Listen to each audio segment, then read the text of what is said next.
Hello and welcome to Healthcare Quality and Safety. Today we're going to talk about teamwork, collaboration, and change management, all very important topics for quality and safety and really anything you do in healthcare.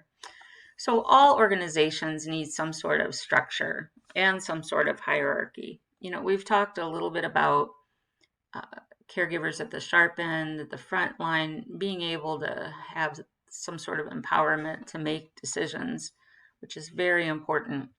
But there also needs to be some leadership guidance, looking at what quality initiatives to look at, collaborating with the front line. And otherwise, you get, uh, you've heard of decentralized organizations where maybe you have a unit that does something this way, which may be appropriate, but there has to be some meeting of the minds in there somewhere and some direction for the organization to go. You can't have the different areas fighting against each other. So a healthy organization has communication from the leaders to the front line and vice versa. The leaders need good information. They need to know what's going on, and the staff need to get good information back. You've seen patient safety huddles maybe in your organization, and that's a great mechanism to get everybody on the same page. The COVID-19 crisis actually has tested many of those types of information channels, with the shortages in PPE and the rapidly changing information from the CDC and others. It's been a priority for organizations to create good communication channels and with the community as well. So one thing uh, that you have to watch is too steep of a hierarchy, and that's called the authority gradient. So a person who's lower on the organizational hierarchy is afraid to speak up to somebody higher, and it can be truly a title type of hire, or it can be a perception, maybe a more senior person, maybe somebody with more experience, due to fear of some sort of punishment. So verbal abuse, somebody's ignoring you, or you are afraid you'll be written up. So the typical example, and I always hesitate to use this, but it's still a good one, and it doesn't mean all ORs and surgeons and staff are like this, but let's say you're getting ready, preparing a patient from surgery, going through the surgical checklist, and maybe the staff member notices that the procedure on the informed consent is different than the procedure plan. So maybe it's a cataract surgery, which go pretty quickly. They schedule those very, a lot of in a short time. So there's a lot of room to maneuver. Maybe it's a right instead of a left. So the staff member speaks up to the surgeon and says, look, Mrs. Jones is supposed to have a right cataract surgery, and on the consent it says left. And perhaps the surgeon reacts poorly and yells at the staff member who brings it up, saying, you're slowing us down. I know exactly what we need to do. Let's get on with it. And so everybody kind of does their job, and maybe it goes okay. So let's say 3 months later, the same thing happens to the same person with the same doctor. And that person, given that experience, is less likely to speak up, unfortunately, and that increases the risk of error. Now, it doesn't have to be a surgeon, it can be a more senior nurse on a unit, it could be a pharmacist and a physician, any combination that you can think of, it can happen. But basically, this is something that really does chill patient safety and transparency. So leaders don't hear important information. Risks are unspoken. Some leaders just don't like to hear bad news, and that's unfortunate because they need to hear it. And so that's to the detriment of patient and staff, and there's a poor culture. Maybe you've experienced that, maybe not in healthcare, but maybe in other areas as well. I think we all probably have. So healthcare is a team sport. The definition of a team is two or more individuals with specified roles, interacting adaptively, etc., toward a shared goal. And one of the interesting things about a team, and you may hear this word more often, is mindfulness. So if you use the 5 high reliability characteristics, uh, ultimately produce a state of mindfulness, which allow teams to anticipate and be aware of unexpected events, contain and learn from them. And I think we've all been on one of those teams, maybe in your work setting, maybe in school, where everybody kind of has that shared mental model. So if something looks different, it's discussed and addressed right away and anticipated. So it's really where you want to be. And there's more and more in the literature about mindfulness, so you may come across that word more often. So interdisciplinary teamwork is key. One of the mistakes that I made early in my career when I was doing root cause analyses is assuming what other disciplines thought about incidents and experience. So, being a nurse, I really have I have some idea what a pharmacist does, but no understanding of that workflow or how a family practice doctor organizes their work. So, you really have to have that team. That interdisciplinary team, and it produces good results if you achieve it. This slide I'll let you study when you have a little more time. It just gives some components of teamwork and some coordinating mechanisms that I think are helpful. So challenges to effective teamwork are team size. If you're on a quality improvement team and it has 52 people on, you're not going to get a lot done because people have to yak. A smaller team is more effective, but not too small.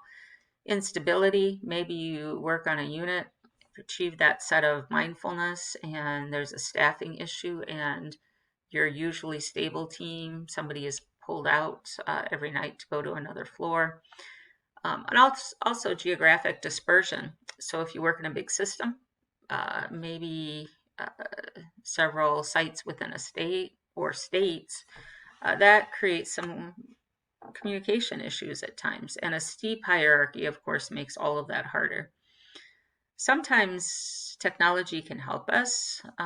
We think it helps us reduce interruptions, things like that. We know it's efficient, and actually, through this COVID-19 crisis, I think we relied on technology to a great degree. However, there's some things that we don't know. So, receipt and understanding of message not ensured. So, if you send a text, you don't see that person's reaction, if they understand, if they're ignoring you, those kinds of things. And ignoring a message is, probable. My own children sometimes ignore my texts for days. Working remotely, we don't know all of the effects of these communication practices. So actually, in this period of time, we'll probably be spending a lot of time studying the COVID-19 situation and how information worked. And I think through things like telehealth, it will have changed our work significantly, for good, for better, and for worse. So one way to look at communication is around cognitive underspecification. And Beth Duthie is a PhD who is in actually my safety program. And she studied this particular scenario because she saw it in her practice in local hospitals and insurance companies. And she termed it cognitive underspecification, where an incomplete communication creates a knowledge gap. So the errors occur when that gap isn't bridged, there's no shared mental model, an error occurs. So example, a physician gives a verbal order for medication and doesn't specify the route. The nurse doesn't do a read back, but figures the doc means an IV dose rather than an oral dose. Maybe they did, maybe they didn't. So there's a chance for an error. So those mismatches do happen. And thinking back to the last slide we had around texts and things like that, it can happen very quickly in texts. as a side note, make sure your organization permits those, because actually most of the time they fall outside of HIPAA and can be discoverable as well in malpractice suits. So follow guidance around that. So contributing factors that lead to errors of cognitive underspecification or workload demands, if you're going really fast, interruptions, inexperienced practitioners, and lack of a shared mental model. So back to our mindfulness discussion in teams, that can be an issue. You're not used to how somebody communicates. So strategies to address that: two-way interactive communication, which may or may not be possible. Then standardization, SBAR communication, which you may have experienced, and also checklists help as well, and technological support. So here's some interventions to improve teamwork. The one bone I have to pick with this is they say localization of physicians. It also can be location of nurse practitioners or other providers as well. Now, lastly, when you make a change for a team and other, it's important to evaluate how that change occurs. And there's many models out there, and this is a good one, Krotter's change management model. So let's say as a team, you're rolling out a new procedure, or you're putting into place an intervention for falls.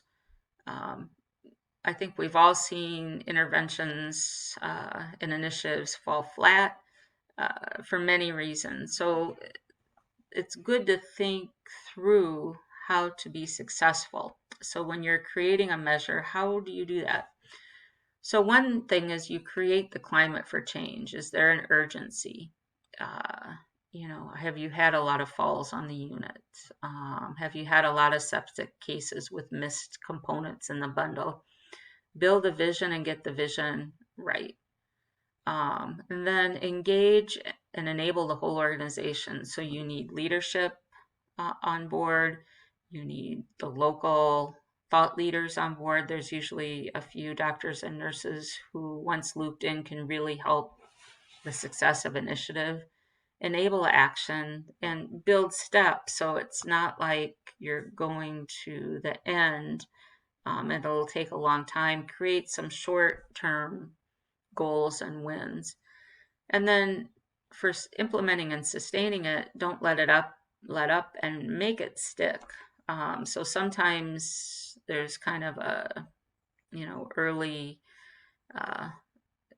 information around it, and then it kind of lapses. It's your job to help with others as well, to help make sure that it is sustainable. So this is a change management model to consider for interaction. So for example, if I'm thinking up an intervention all my own and I don't create that vision or a framework for it to be implemented, the likelihood of that intervention succeeding beyond me really is slim. So it's just one way. Again, there's other ways out there. So teamwork, communication, change management, all important concepts. I'm sure you've really experienced a lot of them already in your healthcare environments.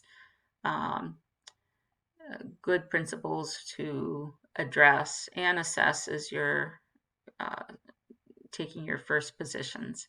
Have a good week.